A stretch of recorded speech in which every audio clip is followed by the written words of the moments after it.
Okay, we're at Chad's Pigeon Coop up in Goshen, and as you can see, there's lots of snow up here. And Chad, my first question is, what year did you start raising pigeons? 1965. 1960. And what kind of pigeons did you start raising? I was 10 years old, and they were barn birds that my cousin Steve, who came from Iowa, who introduced me to pigeons, he and my Uncle John would go into a barn near dark, and my brother and I would throw rocks at the birds, and they'd head out the upper story windows and they'd catch them.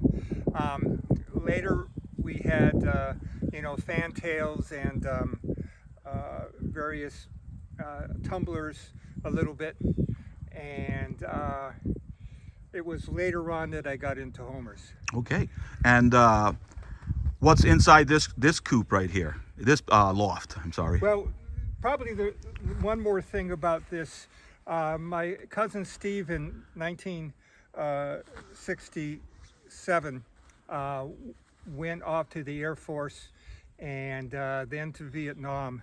And I cried in front of the loft one day when he said he was going to give the birds to somebody because I didn't take good care of them when he went on vacation.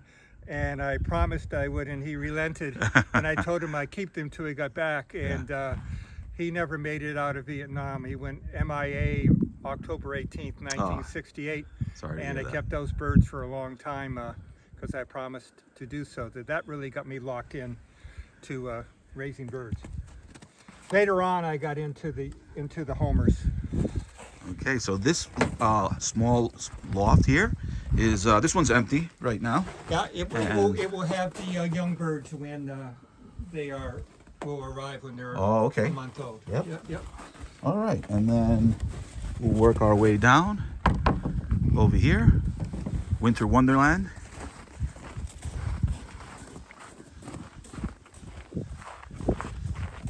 And we're in Goshen, Vermont, everyone.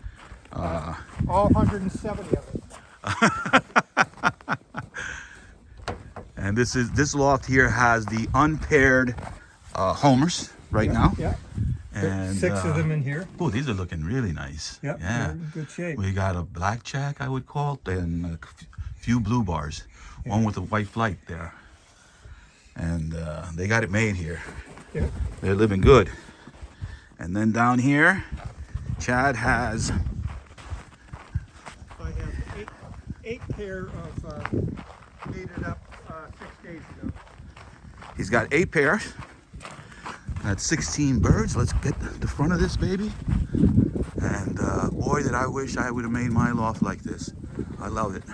They're simple, but they... Okay, let's work our way back up there. And all right. So Chad, what do you give these guys for nutrition? I work with the Versalaga feeds. I do the protein feed and the black corn, the black label mix, and I keep that pretty much all. That black label is great, isn't it? Yep, it's beautiful. It smells great. I found it from you. Yep. And I don't change what I do during the year. I'm not racing or anything. I'm just keeping them. I wish I had access to barley, because in the winter I give them barley every other feeding before breeding so they don't get fat, but I don't have an access to a... and Albert, that white flight there, that's the one that was at the Mount Abe High School. Oh, and he stayed here for 3 weeks, and he stayed here. He stayed here. He's got a mate with that little... I found the guy's phone number. I think you gave it to me. And he never answered his phone. He had an 802 number, and I got that number from the Pigeon Association. Yep. Oh, that's a beautiful grizzle down there. Yes. What happened to you had a little one that was like a reddish... The strawberry? Yeah. I lost it. Okay, he was a good flyer, you told me. He yes and no. He would either be in the top 3 home or he'd be 2 hours and 2 days late. He'd like to hang around, huh? He did. So I love this front here.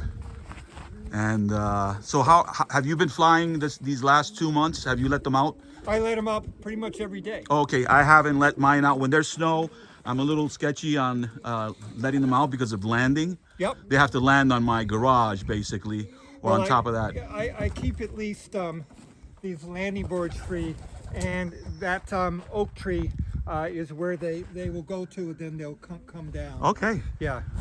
Yep.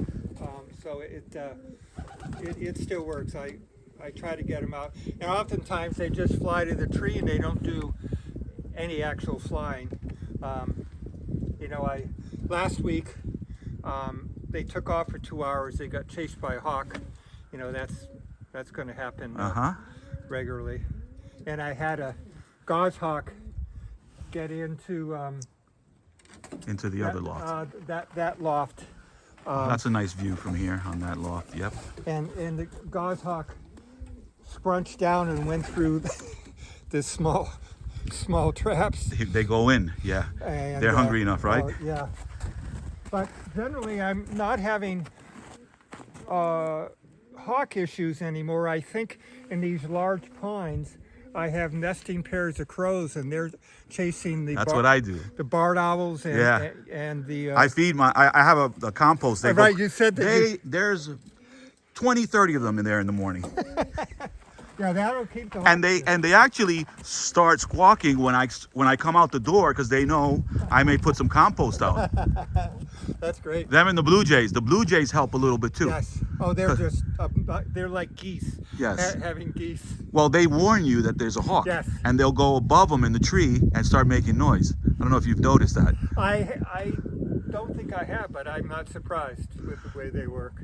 Okay, so we're gonna post this up on YouTube, and please stay tuned and subscribe to the channel.